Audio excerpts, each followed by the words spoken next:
Sveiki visi dar kartelį užsukę į šį jūsų kanalą. Mano vardas yra Beata. Jei šis filmukas yra pirmasis šio kanalo filmukas, kurį žiūrite, tai kviečiu jūs užsiprenumeruoti šį kanalą ir stebėti jo veiklą, pasižiūrėti ankstesnius įrašus. O šį kartą aš filmuoju dar vieną paketo išpakavimo iš Lietuvos, taip sakant, ar siuntinio iš Lietuvos išpakavimo video. Dar vienas siuntinys mane pasiekė, taip sakant, mano mama man atsiuntė dar keletą daiktų. Jau nufilmavau ispaniškai šį video, todėl dėžė yra iš esmės tuščia, turiu viską čia aplinkui, tai, kaip sakant, jums rodysiu viską atvirkštinę tvarką, bet jeigu jums smalsu bent šiek tiek pasižiūrėti, kągi šį kartą mano mama man atsiuntė iš Lietuvos, tai likite žiūrėti šį filmuką. Taigi, kaip sakiau, jau viską išėmiau, tai dabar kaip ir bus atvirkštinis variantas, viską dėsiu atgal į dėžę. Šį kartą dėžė svėrė šiek tiek daugiau nei 6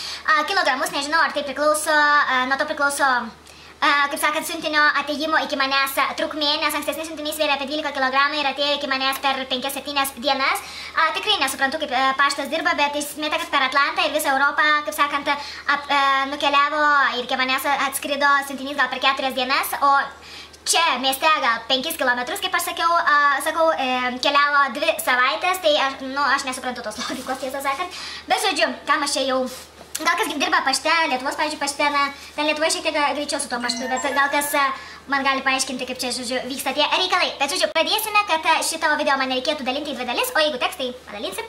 Žodžiu, pirmas iš dalykų, kuriuos jums parodysiu, ką man atsiuntė, tai man atsiuntė naujų daiktų ir mano, ten paliktų daiktų Lietuvoje, žinoma, kai persikraustai, kaip sakant, grįžtam prie tos pačios tematikos, tai jie tenka palikti nemažai daiktų ir, žinoma, gali įsigyti naujų daiktų, ne problema, bet, seni daiktai lieka nenaudojami.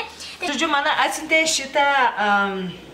šitą pledą. Šitas pledas aš jį jau turėjau anksčiau, aš labai bijau šalčio, tai mano mama, man atrodo, jį buvo nupirkus. Esmė ta, kad jisai turi rankovės, tai labai šaunu, labiau, man atrodo, patogiau, jeigu nori ar ant lovos atsisėsti, pavyzdžiui, sikloti, ar ant kokios sofutės nori pasižiūrėti televizorių, išgerti arbatos, ar prie kompo, ar panašiai, tai daug patogiau, nes gali ir taip sakant, rankas užsidengti, kaip pasakyti, ir tau nešalta nei rankoms, nei pečiams, nei visam kūnui. Tai, man labai patinka šitas pledas ir kadangi mano mama tai nebijo šalčio, tai, žodžiu, nenaudoja šio pledo, tai todėl jinai man jį nusprendė atsiuntė. Toliau man atsiuntė juodas basutes, aš jos prašiau, kadangi sakau, čia man problema rasti mano kojos dydžio batus, taip sakant, ar apavą, tai atsiuntė man šitas juodas basutes, jų dar nesu apsiovusi, ne kartą nesakau, ką tik gavau. Tai, kaip matote, turi šiokį tokį kulniuką, basučių dydis yra 40,5, tai arba 7 dydis kai kuriuose šalyse, pavyzdžiui, čia yra 7 dydis, tai, sakau, tikiuosi man tiks, bus patogas, dar nebandžiau, čia kaip ir rašo, kad ir iš odos, tai negaliu labai daug ką pasakyti, bet problema su ta avalinė čia kitaip nepavadinsi. Taip pat man atsiuntė mano mama keletą rankšluosčių ir kas gyvenate Lietuvoje, prisiminsite, prieš gal būtent 2-3 metus panašiai Maksimos parduotuvėse buvo galima įsigyti šios rankšluosčius, buvo, man atrodo, kitokių spalvų, gal dar rožiniai, raudoni, ar kokie ten buvo. Bet man patiko labai šitie žydri su avinėliais, taip sakant, tai aš atsimenu, juos nusipirkau, šitas yra didelis rankšluostis ir įsigijau, man atrodo, juos įsigijau gal per klaidą tos mažesnius, bet šitie yra mažesni, lygiai tokie patys. Jeigu kas iš jūsų turi tuos pačius rankšluosčius, parašykite komentaruose, būtų įdomu, nes man tikrai labai patiko ir aš būdama Lietuvoje gal juos ir naudojau, dabar nebeprisimenu, bet mano, kadangi jų nenaudoja, tai nusprendė, kad geriau man juos atsiųs. Taip pat gavau savo apatinių drabužių, taip sakant, krūvelę, tai čia jau po vieną jums gal nerodysiu, taip sakant, ne taip jau ir įdomu. Taip pat atsiuntė man šią suknelę, kurią irgi buvau įsigijusi, jie irgi gal kokie 2-3 metai šitai sukneliai, dabar tiksliai neatsimenu, kur jie įsigijau, bet gal kokiam Lindekse arba H&M, gal Lindekse labiau nei H&M. Ir labai šauni tokia ilga suknelė, man patinka, kad jinai balta, su tamsiu tokiu raštu čia prieki, taip sakykime, ar ne, jeigu kas nori paslėpti, ką nors nepageidaujamo, taip sakant, kitoje pusėje dryžuota, kaip matote. Žodžiu, labai šauni suknelė, iš tiesų jinai tokia jaučias kaip medvilninė, nors jinai ne plona tokia, sakykime, bet bent jau vasarą, kai karšta, sakykime, arba čia pavasarį būna karšta, tai, na, sakykime, šiokia tokia ventiliacija. Kitas drabužis, kurį man atsiuntė, čia tik tai reikia išversti, neišverčiau, matau, kad Lindekse kažkada pirkta irgi sena palaidinė, kurią turėjau, man labai patiko, tokie ale marškinėliai languoti, juodai baltai languoti, man labai patiko, aš labai nešiojau, dabar reiks pasimatuoti, tikėkime, kad vis dar tiks.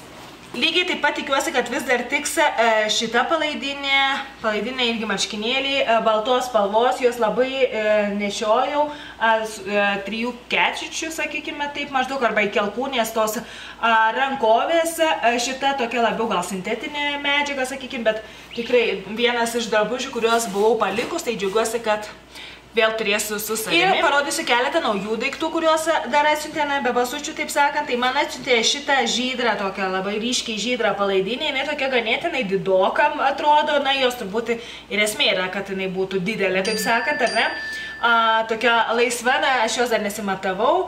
Turbūt čia iš kokios Maximos Rimi, vadinasi My Wear Woman, dydis LXL, na tikrai didžiulė tokia palaidinė, nėra, kad aš jau tokia labai mažytė būčiau, bet, žodžiu, pasižiūrėsim, kaip jinai ant manęs atrodys ir su kuo aš ją galėsiu paderinti, taip sakant. Taip pat čia buvo toks, kaip ir sakau, užsakymas, norėjau tokių kelnių, čia esu gal mažis, bet abejoju, kad galėčiau rasti savo dydžio ir todėl paprašiau jos, kad pasižiūrėtų, gal Lietuvoje galima būtų rasti tokios plonos, lengvos kelnės, taip sakant, ar ne, laisvalaikiu labiau gal tinkamos, kai karšta, ypač tai labai norėjau, žinot, jeigu kažkur važiuoji arba pasivaikščioti tiesiog, ar pakeliauti, tai man atrodo labai patogios tos kelnės.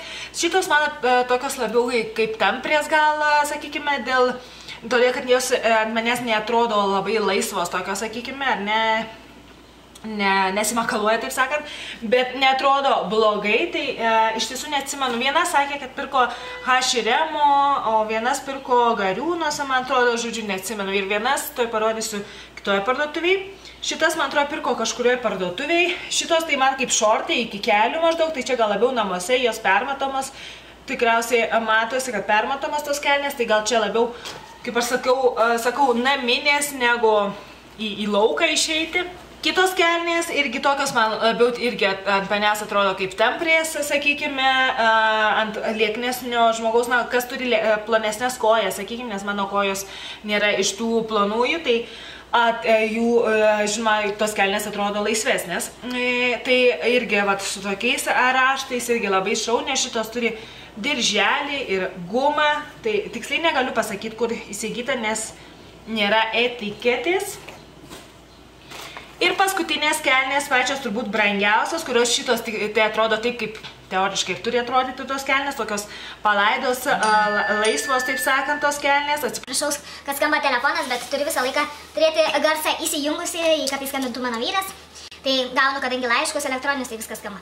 Šitos yra iš Marks & Spencer parduotuvės, labai norėčiau, kad atidarytų tą parduotuvę šičia, nes ypač didesnių dydžių, kaip sakant, žmonėms, moterims ypač, tai man atrodo tikrai būtų džiaugsmas, ta parduotuvė nėra ir labai pigi, bet tikrai galima rasti, žinoma, galima rasti ten ir S dydžio drabužių, bet sakykime, ne kaip kokioj Mango, kur yra tik tai S, M ir L, kur L atrodo kaip S, žodžiu. Tai va, tai tokios tos kelnės panašios į tas pirmasias turbūt, kur rodžiau, ar antrasias.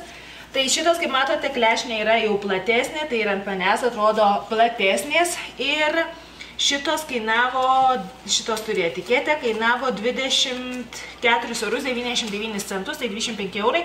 Na, man atrodo, už tokias kelnes iš tiesų, kurios labai paprastos, šiek tiek didoka kaina, bet labai ačiū mano mamai už šią dovaną. Ir dar keletas daiktų, labai greitai jinai man atsiuntė keletą daiktų, kuriuos aš turėjau tenai palikus, kurių jinai nenaudoja, sakykime, na, nes turi ką kitą, ką naudoja, pavyzdžiui, šitą vatą, na, gal keista, kad siunčia vatą, bet jinai sakė, kad jai jos nereikia, kad tą, kurią turi namie, tai jos jai užtenka. Šitą gal buvo pirkta kokiam draugė, spėju. Nosinaitės, mano mamai irgi praktiškai niekada nereikia šitų popierinių nosinaičių, šitos yra iš Soft & Easy.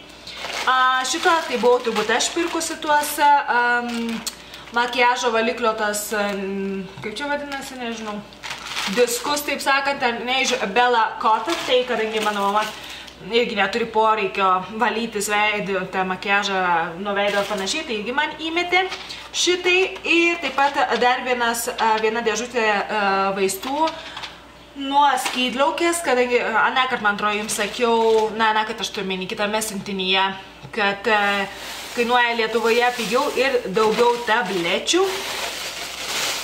Taip pat atsiuntė šitą, ką aš buvau nupirkus čia gyvenančią vienai mergaitį, bet taip ir nenusičiau, gal ją pamatysiu, jeigu ne, tai gal kokiai kitai mergaitį padovanosiu.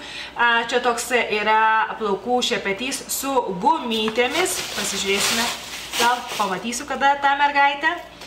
Taip pat atsiuntė man dar vieną žurnalą Žmonės, prieš tos porą mėnesių ar daugiau man buvo atsiuntusi žurnalą Žmonės, tai kaip sakant, pasmalsausiam, kaip gyvena žmonės Lietuvoje. Ir dar vienas dalykas, šitą aš buvau prašiusi, bet negalvau, kad man atsiūs du, tai supakuota dar kol kas, turbūt nelabai žiūrėsite, bet jums parodysiu. Tai yra šitas rinkinukas iš Catrice antakiams darytis, man jis labai patinka, man jis ilgai jau užtenka, neseniai pabaigiau vieną, kuriam užteko gal 2 metam, tai čia gerai pagalvojus, tai man turbūt kokiem 5 metams ar 6 metam į priekį. Ir paskutinis dalykas, ką man atsiuntė, tai yra saldumynai. Pirmiausiai man atsiuntė Bounty šokoladus.